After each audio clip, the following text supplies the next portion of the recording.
I-print tayo ng water container. eto. Nalagyan ko ng mga isang kutsara nitong tinta. Kung gaano karami yung nailagay na dyan, pwede mong dagdagan ng kalahati nung dami nung puti kasama nito. More or less, kalahati. Yung parang arnibal na to, pampakapit, pampalakas ng kapit, pampadikit. Pag hinalo natin ganyan, parang sa epoxy kumbaga eh. Yun, mawawala rin yung brown niya na yon. Pero masyado siyang malapot ngayon, hindi na siya umaagos. Kailangan na natin ng reducer. Okay, reducer. Kumbaga sa pintura ng enamel, ito yung paint thinner. Ihalo lang ng maigi.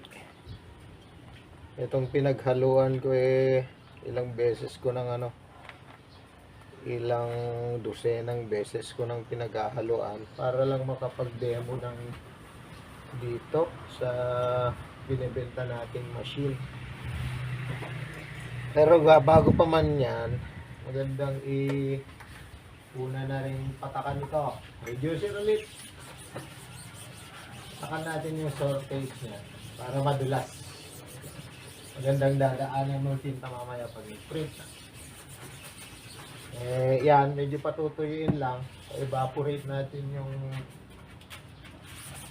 nilagay natin. Para hindi naman siya basang-basa.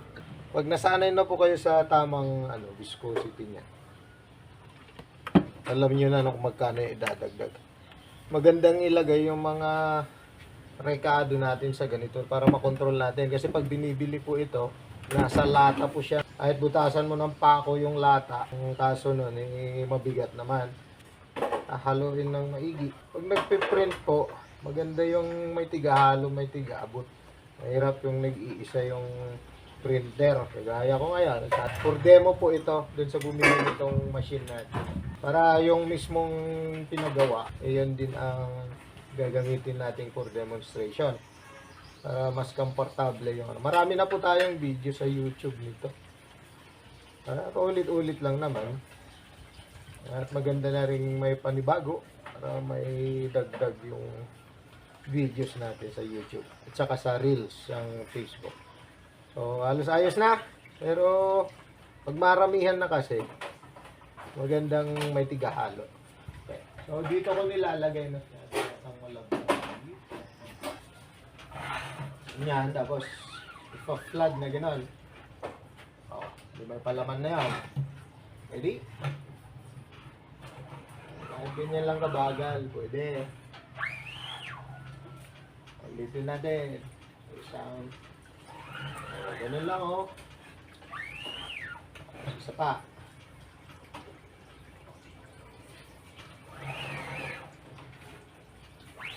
Flat. Tapos na po. Ito yung naprintahan. Isa, dalawa, tatlo. Pinong-pino po yung tatak. Maliliit po yan.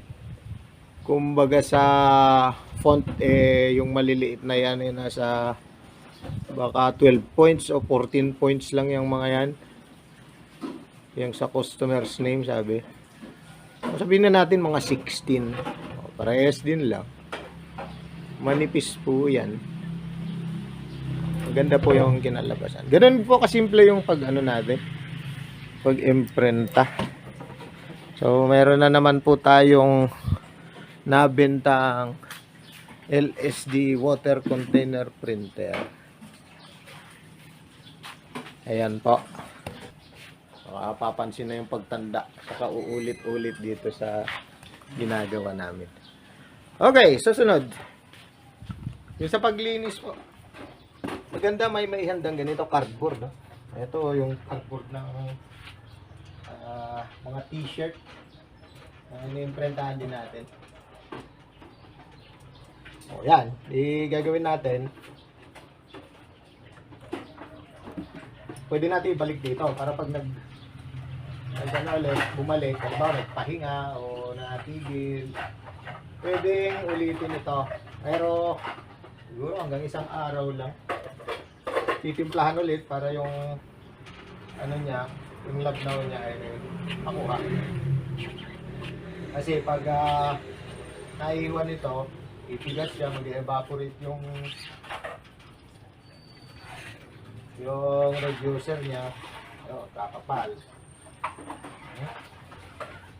Ganun lang. Para hindi masyadong marami yung maiwan dito kasi pupunas-punasin na natin ito. Ito for demonstration. Hindi ko na ibabalik sa lalagyan to kasi na-mix na natin ng catalyst. Yung parang carnival. Hindi na pwedeng ano yan. Ibalik. So, ang mangyayari ngayon, pupunasin natin ito. Para paghahandaan ulit pag bumalik mag-print. Importanteng malinis na maigi ito. Kasi pag iniwan na madumi yan, baka masira pag saka mo lang libre minsan pag gagamit ka ulit. Ito ngayon, medyo natin alisin.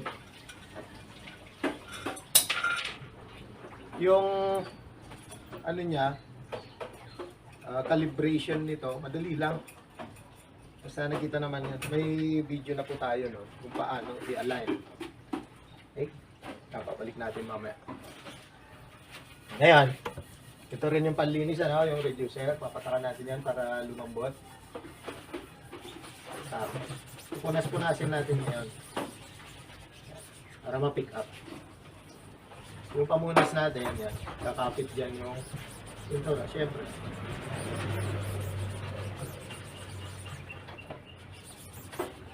Ayan.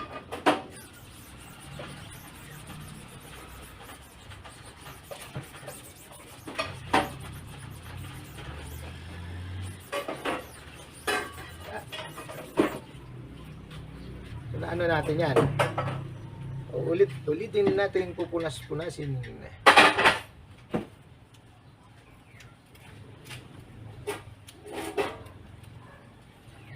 Papalitan ng mas malinis na pamunas ngayon. Pipick upin yung natitirang ano, pintura.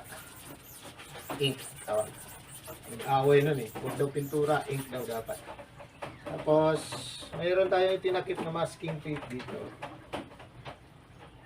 Para hindi matamaan yung ibang pantatak. Yung isa kasi pantatak ng slim. Okay, ulitin natin. Konti na lang. Okay, na-pick up na natin yung pintura dyan. Tapos papalitan ulit ng panibago. Ngayon, taas baba natin pupunasin. Tapos sisiguraduhin natin na butas pa yung mga butas niya dadaanan ng tinta sa susunod. Ano lang naman.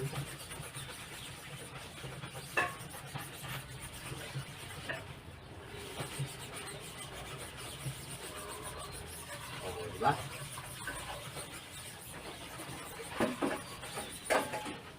Punasan natin sa ilalim. Ganun din sa ibabaw. Pero sisilip natin dyan. Butas. Pwede ulitin. Gamitin. Ayan na pa. Okay, check natin kung paano ilagay. Ano? Ayan yan, sa una. Ito yung design po. Ito para sa slim ito. Ayan. Yan din ang gagamitin itong squeegee na ito. Meron tayong stopper dito. Dapat yun nakasentro yung ito dito sa kanal niya. Nakasentro para eksakto yung stop. Ito naman pag nilagay natin pag nilagay natin doon, yung blade niya nakatapat kumbaga sa gitna nito. Pwede niyong silipin. O pwede natin ilagay yung may gitla dito. Yan. Tatapat diyan doon. Yun lang naman eh, madali. Yun lang ang calibration niya. Tapos dito, yan, pag yung slim ang mamarkahan natin, lilipat natin dyan para sumentro ito. Pero pag ground, ganyan. Saka ito, pag pinadala namin to, naalas namin sa bisagra para compact. O, yun po, kompleto na yan. Bili na po kayo ng LSD water container print.